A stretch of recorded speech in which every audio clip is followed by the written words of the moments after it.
thank you anyways. Yeah, the 90s were awesome. I'm not sure I remember any of it, but I made some money and I blew it all, and that's why I don't remember any of it. Okay. Hands up, how many of you guys and girls yesterday went tobogganing? Come on.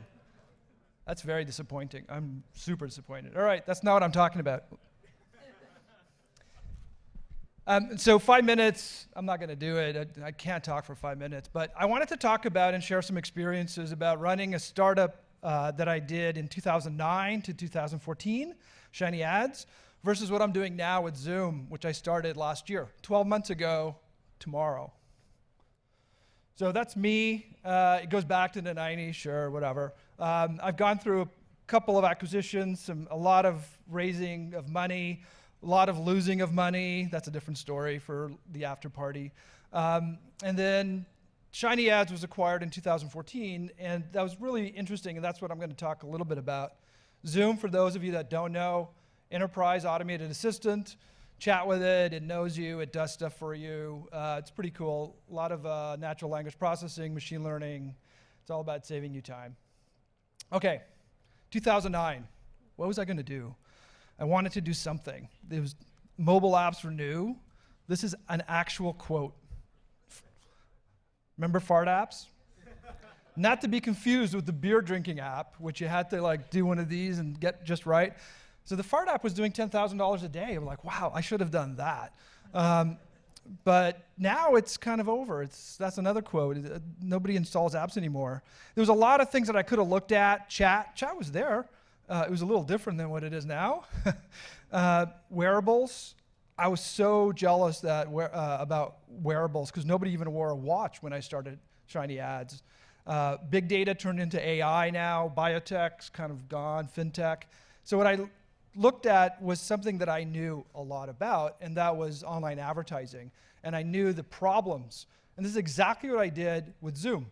I knew that there was a problem. I was completely not productive in this big company I was at.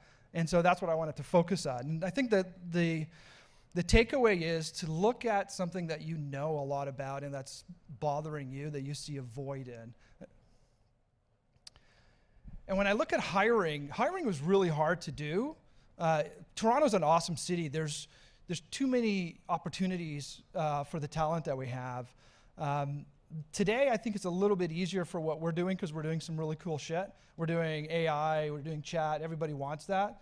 But the one thing that hasn't really changed is that Toronto has some great talent. And we always think about Silicon Valley, but Toronto has some awesome talent. Building it has gotten so much easier. I look back when we had to do things with the old code bases.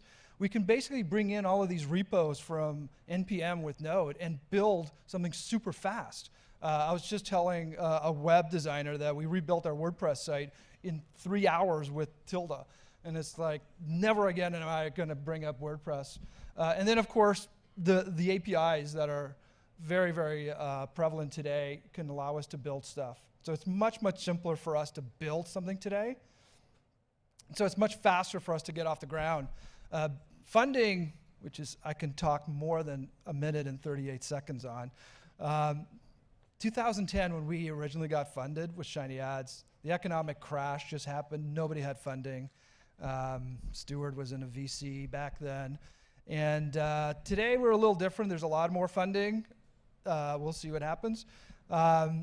And today there's quite a lot of angel money and a lot of seed money that we can go out and get as entrepreneurs. So we should really be feeling very lucky.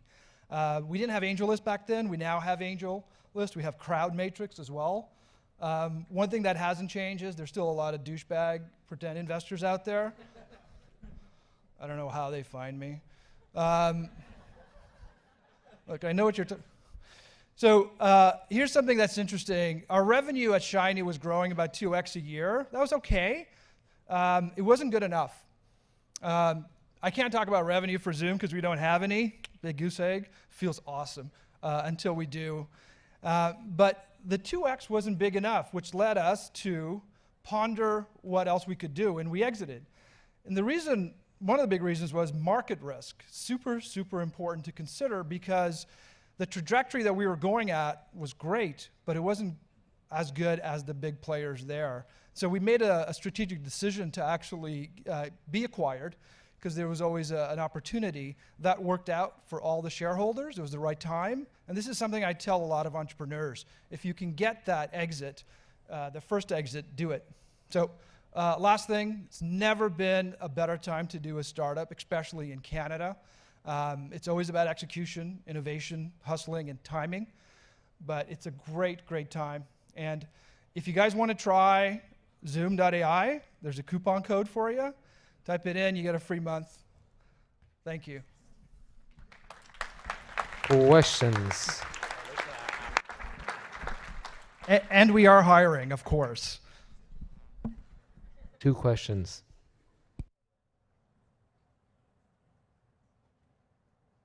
What's the one biggest change since 2009?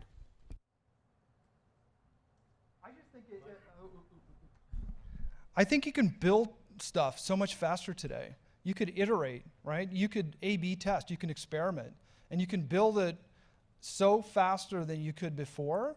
And so your cost of actually building anything is super low as well, plus the speed. So as a douchebag investor, I think you confused a lot of people. And so my question is, on your slide you said revenue is the only metric that counts, and you said Zoom.ai doesn't have any revenue. Which is the right answer? So there's a phase in a startup where you may or may not have revenue depending on your industry. And right now, because we are going for enterprises, we don't have any revenue. Oh, look at you two.